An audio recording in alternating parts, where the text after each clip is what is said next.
কয়টা অঞ্চলের কথা বললাম? জুড়ে বলেন। বাইসানের খেজুর বাগান, তাবারিয়া উপসাগর, 3 নাম্বার হচ্ছে জুগারের কূপ। আপনি কি জানেন এই 3টা অঞ্চলকে, এই 3টা অঞ্চলে ছিল ফিলিস্তিনে ইসরায়েলের বর্বর ইহুদিরা তাদের ইমাম দাজ্জালকে রিসিভ করার জন্য 3 অঞ্চল তারা ইতিমধ্যে দখল করে ফেলেছে। তামিম দারির একটা লম্বা হাদিস বর্ণিত হয়েছে। তামিম দারি খ্রিস্টান ছিলেন, এরপরে মুসলমান হয়েছেন। নবীজির কাছে এসে তিনি তার সাগর ভ্রমণের কাহিনী বলেছেন, নবীজি সেটাই সাহাবীদেরকে শুনিয়েছেন। তামিম দারি বলেছেন, আমরা 30 জন সাগর ভ্রমণে গিয়েছিলাম, এরপরে আমরা বাতাস আমাদের সেই জাহাজকে নিয়ে কোন একটা জায়গায় চলে গেল, সাগরের মাঝখানের একটা দ্বীপ, সেখানে আমরা অবতরণ করলাম। তারপরে একটা ঘরের ভিতরে অদ্ভুত চেহারার একজনকে দেখলাম। আমরা তার কাছে যাওয়ার পরে সে আমাদেরকে 3টা প্রশ্ন করেছে। কয়টা? 3টা প্রশ্ন করেছে। আমরা সেই 3টা প্রশ্নের উত্তর দিয়েছি। 1 নাম্বার প্রশ্ন করেছে, বাইসানের খেজুর বাগানের কি অবস্থা? তখন তারা বলেছেন, বাইসানের খেজুর বাগানে এখনো খেজুর গাছে ফল আসে, খেজুর আসে। দাজ্জাল বলেছিল অচিরেই ওই বাইসানের খেজুর বাগানের সবগুলো খেজুর গাছ মরে যাবে, কোনো খেজুর জন্মাবে না, আর তখনই আমি আত্মপ্রকাশ করব। 2 নাম্বার প্রশ্ন করেছিল, তাবারিয়া উপসাগরের কি অবস্থা? ওই উপসাগরে কি এখনো পানি আছে নাকি? তারা উত্তর দিয়েছিলেন, হ্যাঁ, ওই উপসাগরে এখনো পানি আছে।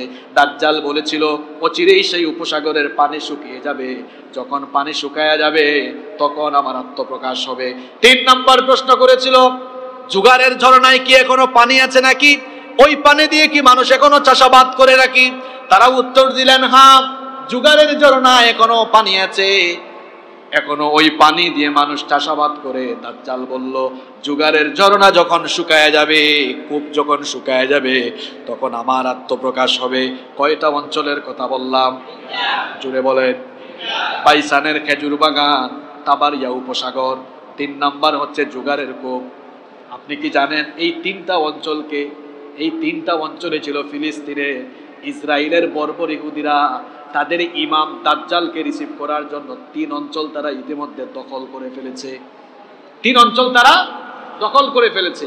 আপনারা গুগলে সার্চ করে দেখবেন, বাইসানের খেজুর বাগানের খেজুর গাছ সব শেষ। ওই অঞ্চলের খেজুর গাছ যেগুলো ছিল, একটা খেজুর গাছও এখন আর নাই। মরক্কো থেকে কিছু গাছ এনে ওই খেজুর বাগানে ইহুদিরা লাগিয়েছে। তাবারিয়া উপসাগরের পানি শুকিয়ে গেছে, যেটাকে বলা হয় Sea of Galilee. Sea of Galilee গুগলে আপনারা সার্চ করে দেখবেন। জুগারের কূপ ওইটাও শুকায় গিয়েছে।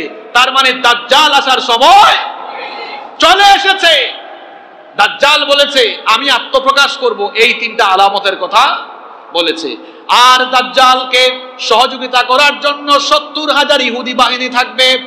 এই জন্য ইহুদিরা দাজ্জালকে তাদের ইমাম, তাদের নেতা মানে দাজ্জালকে তারা রিসিভ করার জন্য অপেক্ষায় আছে। এই 3টা অঞ্চলে তারা দখল করে ফেলেছে। ইহুদিরা মনে করে দাজ্জাল তাদের ত্রাণ করতে হয়ে আসবেন, আর শুধু মধ্যপ্রাচ্য নয়, গোটা দুনিয়া তারা শাসন করবে। এটা হলো ইহুদিদের ভুয়া স্বপ্ন, এটা হলো ইহুদিদের ভুয়া স্বপ্ন। তেল আবিব থেকে কয়েক কিলোমিটার দূরে একটা অঞ্চল আছে, ওই অঞ্চলকে বলা হয় লুদ।